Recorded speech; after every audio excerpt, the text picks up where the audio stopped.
तो जैसे कि आप लोग थंबनेल तो देख ही लिए होंगे दोस्तों। तो देखिए इसमें अध्याय 2 को लेकर आए हैं, ठीक है दोस्तों। अध्याय 1 तो करा चुके हैं, अध्याय 2 को लेकर आए हैं, ठीक। और ये सभी प्रश्न प्रीवियस ईयर्स के क्वेश्चन है, ठीक है दोस्तों। और मोस्ट इम्पॉर्टेंट क्वेश्चन है, इसलिए इसको शुरू से लेकर अंत तक ज़रूर देखिएगा। और एक ही बार नहीं, जब तक ये आपका कंठस्थ ना हो जाएगा तब तक इसको रिवीजन करते रहिएगा दोस्तों, ठीक है। और आपके लिए ऐसे ही साइंस का जीके और मैथमेटिक्स रीजनिंग का क्वेश्चन हम लाते रहेंगे इस चैनल पे, तो प्लीज़ चैनल को सब्सक्राइब कर लीजिए दोस्तों। तो ये वीडियो को स्टार्ट करते हैं। देखिए पहला क्वेश्चन है आपका, जेट इंजन किस सिद्धांत पर कार्य करता है, ठीक। जेट इंजन किस सिद्धांत पर कार्य करता है, तो रैखिक संवेग संरक्षण, रैखिक संवेग संरक्षण के सिद्धांत पर जेट इंजन कार्य करता है, ठीक है। अगला क्वेश्चन है कि साइकिल चालक को प्रारंभ में अधिक बल क्यों लगाना पड़ता है, साइकिल चालक को प्रारंभ में अधिक बल क्यों लगाना पड़ता है।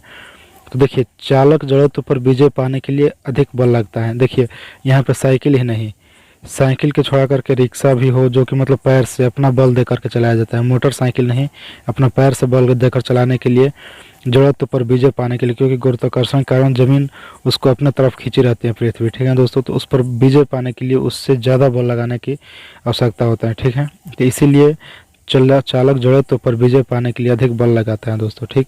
अगला क्वेश्चन है, स्तंभ मूल स्थिति है, स्तंभ मूल स्थिति होती है, ठीक। क्या होती है, अपस्थानिक जड़ें, स्तंभ मूल होती हैं अपस्थानिक जड़ें, ठीक। अगला क्वेश्चन है, जड़ें किस भाग से विकसित होती हैं, जो पौधे की जड़ होती है वो किस भाग से विकसित होती है, तो मूलांकुर से, जो बीज होता है उसके अंकुरण से उसकी जड़ें विकसित होती हैं। तो ये जो मूल अंकुर, मतलब जो मूल अंकुर होता है, जो पहला अंकुरण बीज का, उससे होता है, जड़ें को विकसित होता है, ठीक। अगला क्वेश्चन है और 5वां क्वेश्चन, गाजर एक प्रकार से क्या है। देखिए जो गाजर है वो एक प्रकार से क्या है, तो वो जड़ है। गाजर क्या है, जड़ है। मूली भी है जो जड़ है, ठीक है।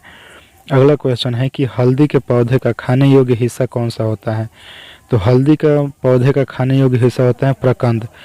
हल्दी के प्रकंद भाग को हम खाते हैं, ठीक। और गाजर को जड़ को खाते हैं। लेकिन देखिए इसमें अगला क्वेश्चन है कि प्याज किसका परिवर्तित रूप है, तो प्याज किसका परिवर्तित रूप है, तो ये तने का परिवर्तित रूप है, ठीक है। प्याज तने का परिवर्तित रूप है, ठीक है। अगला क्वेश्चन है, विरंजक चूर्ण है, विरंजक चूर्ण यौगिक होता है। विरंजक चूर्ण क्या होता है, यौगिक। तो आपका प्रश्न है कि विरंजक चूर्ण क्या है, तो ये यौगिक है। अगला क्वेश्चन है, गैसों की श्यानता ताप के बढ़ने पर होता है, बढ़ती है। जो गैसों की श्यानता होती है वो ताप के बढ़ने पर बढ़ती हैं और घटने पर घटती हैं, ठीक।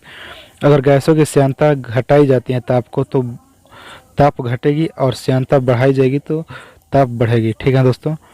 अगला क्वेश्चन है, ठंडे देशों में झीलों के जम जाने के पश्चात भी जलीय जंतु जिंदा रहते हैं, क्योंकि जो ठंडे देश हैं उसमें झील, मतलब कि कोई भी पानी जम जाता है ऊपर से, उसके पश्चात भी जलीय जंतु जिंदा रहते हैं। तो इसका कारण क्या है, तो बर्फ़ के नीचे जल 4% सेंटीग्रेड पर होता है। बर्फ़ के नीचे जो जल होता है वो उसका भी तापमान अभी भी 4 सेंटीग्रेड पर होता है, ठीक।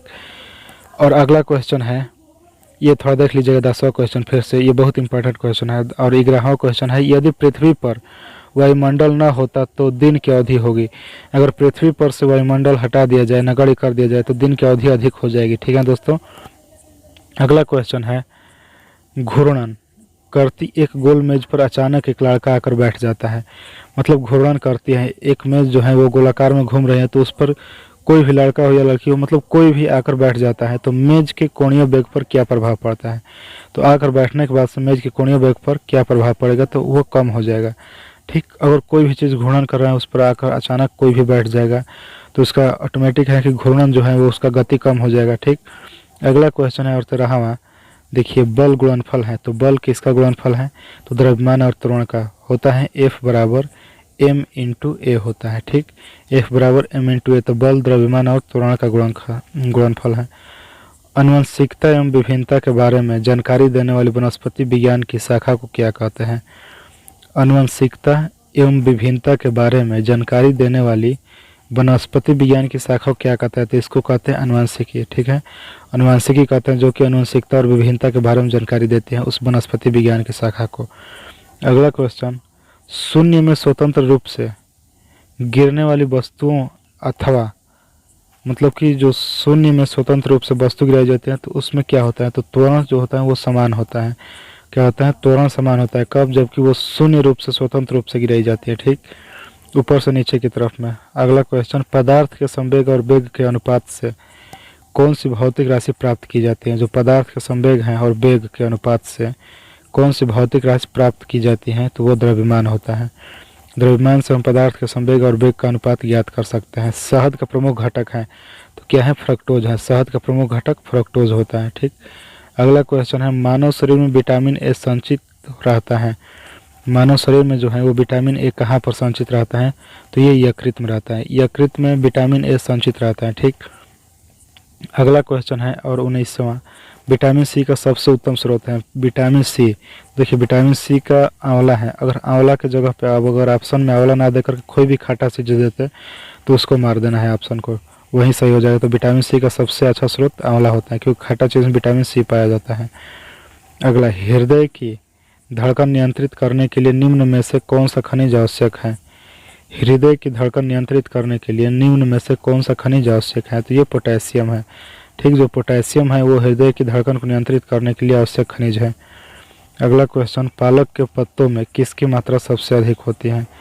पालक के पत्तों में लोहे की मात्रा अधिक होती है। ठीक, पालक के पत्ते में आयरन की मात्रा सबसे अधिक होती है। लाल सागर का लाल रंग किसकी उपस्थिति के कारण होता है? लाल सागर का लाल रंग होता है वो शैवाल की उपस्थिति के कारण होता है।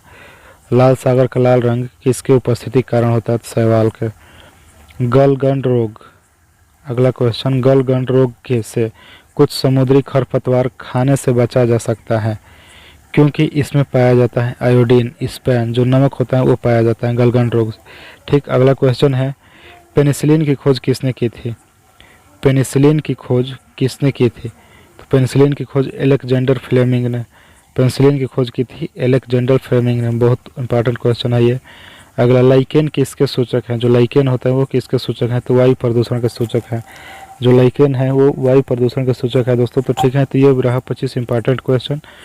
फिर मिलेंगे आगे के वीडियो में, तब तक के लिए धन्यवाद दोस्तों।